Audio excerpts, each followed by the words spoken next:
जय साथियों, मैं आपका आकाश सिंह आपके लिए लेके आया अग्निवीर जीडी का प्रतिशत नंबर 2। कल हमने पहला प्रतिशत किया था, आज दूसरा करेंगे अग्निवीर जीडी का, जिसमें 15 क्वेश्चन रहते हैं। प्रतिशत नंबर 2 रहेगा आपका MCQ बेस्ड रहेगा, 15 क्वेश्चन सभी को सॉल्व करने हैं। ठीक है, तो आइए शुरुआत करते हैं प्रतिशत नंबर 2 की।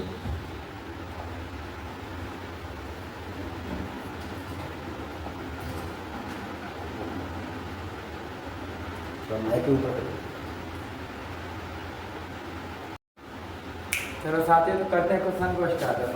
क्वेश्चन में दिया एक वस्तु पर 20% की छूट देने के बाद उसका विक्रय मूल्य 960 रुपये दिया है, तो उसका मूल्य क्या निकालना है?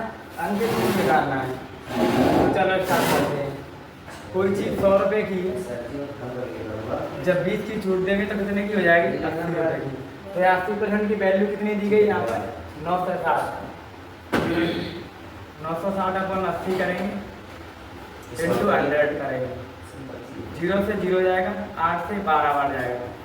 12 इंटू 100 करेंगे अपन, 1200 आ जाएगा। यहाँ पर अंकित मूल्य कितना है? जो अंकित मूल्य पूछा था, अंकित मूल्य अपना आ गया 1200 रुपये। ऑप्शन नंबर सी में, ऑप्शन नंबर सी में। ठीक है, अगला क्वेश्चन करते हैं। 36 और 84 का HCF निकालना है। HCF निकालने के लिए 36 का डिवाइड करेंगे, 2 से दोनों 18 बार जाएगा। फिर 2 से द्वारा काटेंगे इसे, 2 नंबर 18। अगली बार काटेंगे तो 3 से, 3 तरह के 9, 3 एकम 3। 84 का लेंगे, 2 से 2 चौको 8, 2 दूनी 4, 2 दूनी 4, 2 एकम 2, 21 कटेगी, 21 7 7 से कटेगा। अब इसमें क्या होता है, जो जितनी बार कॉमन है उसी को लेते हैं। तो 2 कितनी बार हाईएस्ट कॉमन है? 2 हाईएस्ट 2 बार कॉमन है। इसमें भी 2 बार है, इसमें भी 2 बार है, तो अपन लिखेंगे 2 इंटू 2। अब 3 देखो, 3 इसमें 2 बार है, इसमें 1 बार है, तो जितनी बार कॉमन होगी उतनी बार लिखेंगे। 3 एक ही बार लिखेंगे इंटू 3। 7 कॉमन है नहीं, इसको लिखेंगे 2 दूनी 4, 4 3 12, तो इसका HCF कितना आ जाएगा? 12। ऑप्शन नंबर बी पर क्लिक कर दिया जाएगा।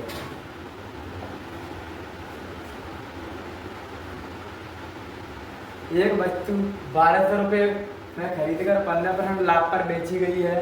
वस्तु का विक्रय मूल्य निकालना है। कितने में खरीदी गई, यानी इसका कॉस्ट प्राइस कितना रहेगा? 1200 रुपये। लाभ कितना लिया है? 15%। लाभ लेने के बाद इसका विक्रय मूल्य पूछा है, तो 1200। कोई 15% का मतलब होता है कोई चीज़ 100 रुपये की है, 115 की बेच दी है। अगर 115 की वैल्यू दे दी है 1200 रुपये।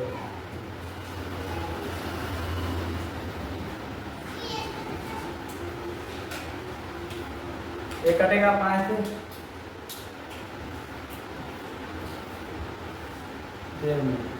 एक वस्तु 1200 रुपये में खरीदकर 15% के लाभ पर बेची गई है। विक्रय मूल्य बताओ। 1200 रुपये में खरीदी है, 15% के लाभ पर बेची गई है, तो कितने की हो जाएगी? 115। जो 100 की वस्तु है वो कितने में पहुँच जाएगी? 115 रुपये में। खरीदी कितनी है? कॉस्ट प्राइस कितना है? बेची है 115 रुपये में, तो इसका विक्रय मूल्य निकालना है। तो यानी कि कोई चीज़ 1200 रुपये की है, 100 की चीज़ कितने में बेची गई है? 115 रुपये में बेची गई है, 15% के लाभ के लिए। तो यानी 115 अटे में 100, 2 जीरो से 2 जीरो कट जाएंगे। 12 पंजे 7 की 0, हाथ 6, 12 एकम 12 और 6 18, 18 की 8 हाथ आइए, 12 एकम 12 और 1 हाथ की 13। आंसर आ जाएगा 13 से 80। किस ऑप्शन में? ऑप्शन नंबर सी पर। चलो अगला क्वेश्चन करते हैं। तो देखिए दोस्तों, अगला क्वेश्चन नंबर 4 है। यदि किसी संख्या का 40% 96 दिया है तो संख्या निकालनी है। किसी संख्या का 40% 96 दिया है तो संख्या क्या होगी? देखो 40% लिख लेते हैं। इसकी वैल्यू किसके बराबर है? 96 के बराबर है। तो डायरेक्ट लिखेंगे अपन 96%। हटाने के लिए ये सीधा इसके नीचे चला जाता है। 40% की वैल्यू दी है 96 इंटू 100 की वैल्यू निकालनी है, यानी पूरा 100। कोई वस्तु 100 होती है, 0 से 0 चली जाएगी, 4 से देंगे 4 दूनी 8, 4 चौक 16, तो ये कितना होगा 24 इंटू 10 240। ऑप्शन नंबर बी पे 240 पे क्लिक कर दो। तो देखो दोस्तों, एक ट्रेन 72 किलोमीटर प्रति घंटे की चाल से चल रही है। 250 मीटर लंबे पुल को पार करने में 20 सेकंड का समय लेती है। ट्रेन की लंबाई क्या होगी? तो देखो, आपका एक सूत्र होता है D बराबर S इंटू टी। डी का होता है दूरी, S का मतलब होता है स्पीड, इसे चाल कहते हैं, इंटू टी का मतलब होता है समय। दूरी कितनी दी है यहाँ पर आपको? ट्रेन की पूछी है लंबाई या दूरी एक ही बात होती है। ट्रेन की चाल कितनी दी है? 72। यहाँ पर कितना दिया? 250 मीटर लंबा पुल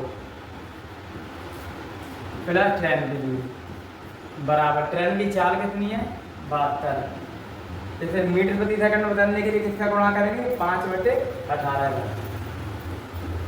इंटू समय कितना दिया है यहाँ पर? 20 सेकंड। 18 चौक 72, 4 पंजे 20, 20 इंटू 20 कितने होते हैं? 400। तो लिखेंगे 250 प्लस टी बराबर 400। इसको इधर ले जाएंगे, टी की वैल्यू हो जाएगी 150 मीटर। ये आपकी ट्रेन की लंबाई आ जाएगी। इसमें 150 मीटर लंबी आपकी ट्रेन है और 250 मीटर का आपका पुल है। Total 400। Option number B click करो। तो देखिए दोस्तों, क्वेश्चन नंबर 6, ए और बी का रेशियो दिया है 5:8 तथा बी सी का रेशियो दिया है 4:7। तो ए और सी का रेशियो क्या होगा? और लिखेंगे A ratio B ratio C. A और बी का दिया है 5 रेशियो 8, बी और सी का दिया है 4 रेशियो 4 रेशियो 7। अब इधर कुछ नहीं है तो इधर 4 पहुँच जाएगी, इधर कुछ नहीं है तो इधर 8 आ जाएगी। इसका इससे गुणा करते हैं। 5 चौक 20, 8 चौक 32, 8 7 56। अपन को किसका रेशियो पूछा? ए और सी का। ए का कितना हो गया? 20, सी का कितना हो गया? 56। 2 से काटेंगे 10, इसको काटेंगे 2 दूनी 4 और 28। तो 10 रेशियो 28 का आंसर होगा। ये ऑप्शन नंबर बी में थोड़ा गलत है।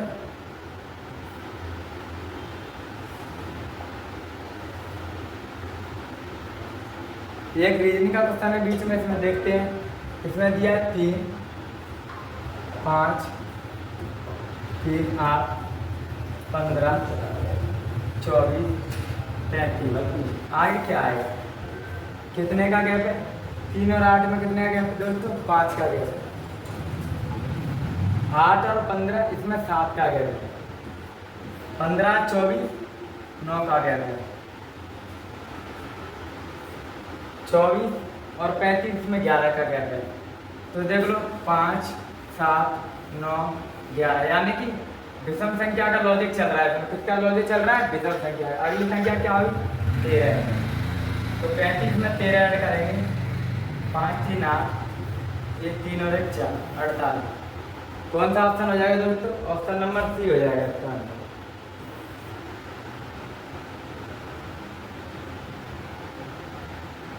क्वेश्चन नंबर 8 देखते हैं। 8,000 रुपये पर 2 वर्ष का 10% साधारण ब्याज निकालना है आपको, ठीक है? 8,000 रुपये। सूत्र होता है P into R into T upon 100। ये सूत्र सबने पढ़ा। P का मतलब होता है मूलधन।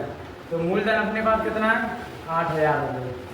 इधर लिखेंगे 8,000 इंटू रेट कितनी है? 10% इंटू टाइम कितना है? टाइम दिया है हमारा 2 वर्ष। 2 का गुणा करेंगे, बचे में 2 जीरो से 2 जीरो। 800 से 800 इंटू 10 8,000। 800 2 जीरो 2 जीरो 80 इंटू 10 कितने हो गए? 800 इंटू 2 कितना हो गया? 1600। ऑप्शन नंबर सी में आपका 1600 दिया है। अगला क्वेश्चन है क्वेश्चन नंबर 9।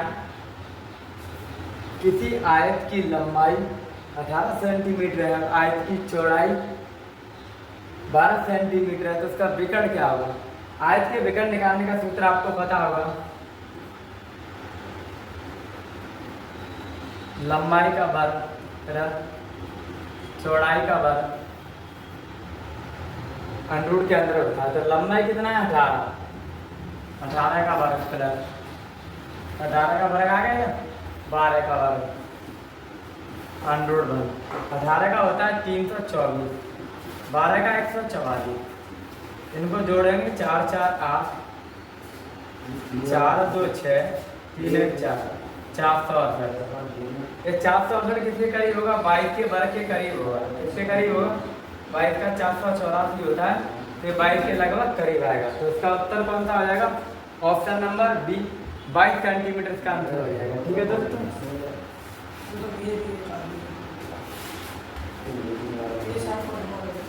क्वेश्चन नंबर 10 की शुरुआत करते हैं। यदि किसी समकोण त्रिभुज की भुजाएं 9 सेंटीमीटर 12 सेंटीमीटर है, तो इसका कर्ण कितना होगा? आपको समकोण त्रिभुज के कर्ण वाला सूत्र पता होगा, कर्ण का वर्ग बराबर आधार का स्क्वायर बराबर आधार का स्क्वायर बराबर ऊंचाई का स्क्वायर। ये सूत्र होता है यहाँ पे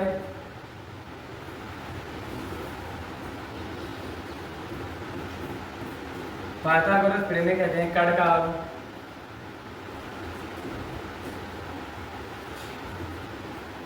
आधार का वर्ग ऊंचाई का वर्ग। कर्ण का वर्ग, कर्ण कितना है तुम्हारा? कर्ण निकालना है अपने को। ऐसे मान लो एक त्रिभुज होता है ए बी सी, इसमें कर्ण तो हो गया आपका ए वाली, यहाँ से आता है कर्ण, ये आधार हो गया, ये तुम्हारी हाइट हो गई ऊंचाई। तो यहाँ पर ए सी निकालना है, तो ए सी का स्क्वायर करेंगे बराबर आधार कितना दिया है? आधार दिया है तुम्हारी त्रिभुज की भुजाएं 9 सेंटीमीटर 12, तो आधार दिया है तुम्हारा 9 सेंटीमीटर, यानी 9 का वर्ग 12 यानी 12 का वर्ग। 9 का वर्ग होगा 81, 12 का होगा 144।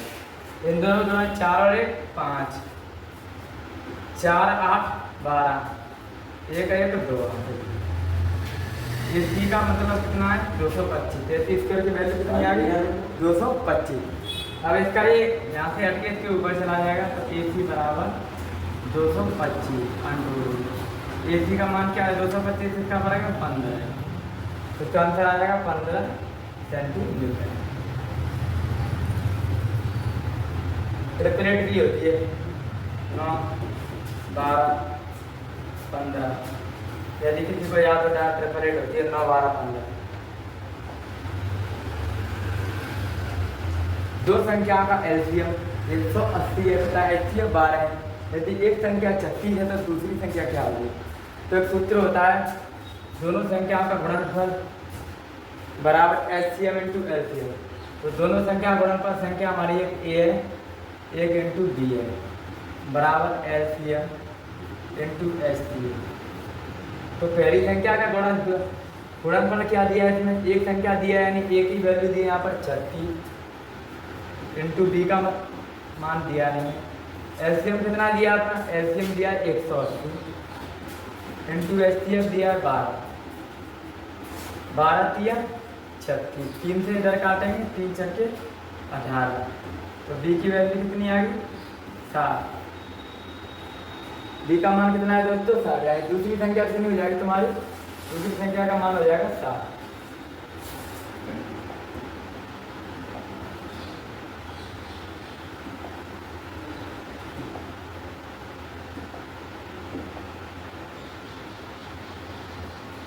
क्वेश्चन नंबर 12 करते हैं दोस्तों। एक कार्य ए अकेला 15 दिन में करता है, बी अकेला 10 दिन में पूरा करता है, दोनों मिलकर कितने दिन में करेंगे? मान लो ए किसी काम को 15 दिन में कर रहा है, बी उसी काम को 10 दिन में करता है। इन दोनों का एलसीएम लेंगे। 15 और 10 का कितना आ जाता है? 30। 15 दूनी 30, 10 तिया 30, इससे इसमें भाग देती है। तो ए और बी मिलेगा जब कितना हो जाएगा? ए बराबर बी हो जाएगा, 2 और 3 5। अब इसमें क्या पूछा है कि दोनों मिलकर कार्य को कितने दिन में? कुल कार्य कितना है आपके पास? 3। कुल कार्य कुल कार्य कितना है 3, दोनों की क्षमता कितनी है 5, एक दिन में 5 कार्य करते हैं, 5 चक्के 3, तो 6 दिन में कार्य कंप्लीट हो जाएगा।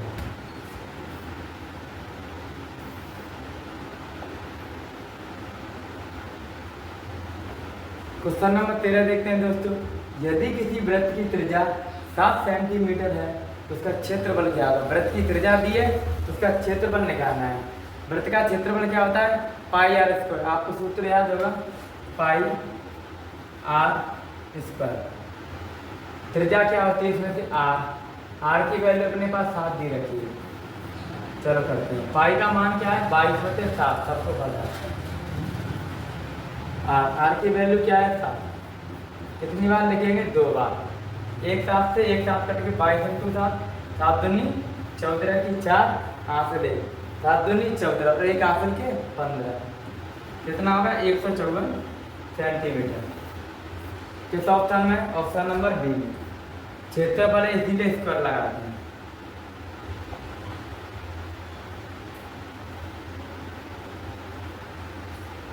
आइए दोस्तों क्वेश्चन नंबर 14 करते हैं। एक परीक्षा में पास होने के लिए 40% अंक चाहिए। एक विद्यार्थी ने 180 अंक मिले और वह 20 अंकों से अनुत्तीर्ण हो गया, यानी कि पास होने के लिए उसे 40% अंक चाहिए, 180 मिल चुके हैं, 20 और चाहिए। तो यानी कि 180 तो अंकों से मिले, अगर 20 और मिल जाते तो वह पास हो जाता। पासिंग परसेंट कितनी थी आपने पास 40, तो यानी कि ये 40% की वैल्यू हो जाएगी 200।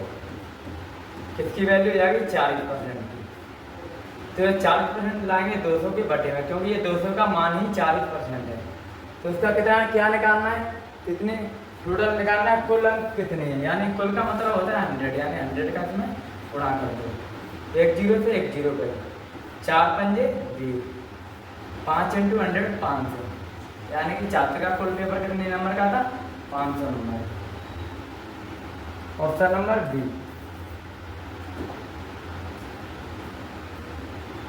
आइए दोस्तों अंतिम क्वेश्चन की ओर बढ़ते हैं। अगले भी प्रतिशत नंबर 2 का अंतिम क्वेश्चन है। यदि किसी संख्या में 25% की वृद्धि करने पर वह 500 हो जाती है तो मूल संख्या क्या थी। तो मूल संख्या क्या थी, यानी कि 25% की वृद्धि करने पर वह क्या हो रही है 500, यानी कोई संख्या 100 है, उसको 125 कर रहे हैं तो वह कितनी हो रही है 500 हो रही है, यानी कि ये 500 कितनी वैल्यू दी है 125 की दी है। तो मूल संख्या क्या होती है सबको पता है 100 होती है, तो इसमें 100 का करेंगे गुणा, 25 से काटेंगे 25 पंजे 125, 25 चौक 100, 4 से 500 काटेंगे 4 × 4, 1 बची 4 दूनी 8, 2 बची 4 पंजे 125 चौक कितने होते हैं 500, 125 चौक कितने होते हैं 500। सही नहीं कटा है सर, एक मिनट दोबारा काटो, दोबारा काटो, काटने में दिक्कत हो रही है। यदि किसी संख्या में 25% की वृद्धि करने पर वह 500 हो जाती है तो वह आपको क्या निकालनी है मूल संख्या निकालनी है, मूल संख्या निकालनी है। तो मूल संख्या यानी कि कोई संख्या देखो 100 है, 25 की वृद्धि करेंगे तो कितनी हो जाएगी 25%, जब 125% हो जाएगी तो उसी का मान दिया है 500, 500 की वैल्यू 125 दी है, 25 चौक 100, 25 पंजे 125, कितनी बार जाएगा 5 बार, 5 से कितनी बार कटेगा 5 × 5 100, 100 × 4 कितना आ जाएगा 400।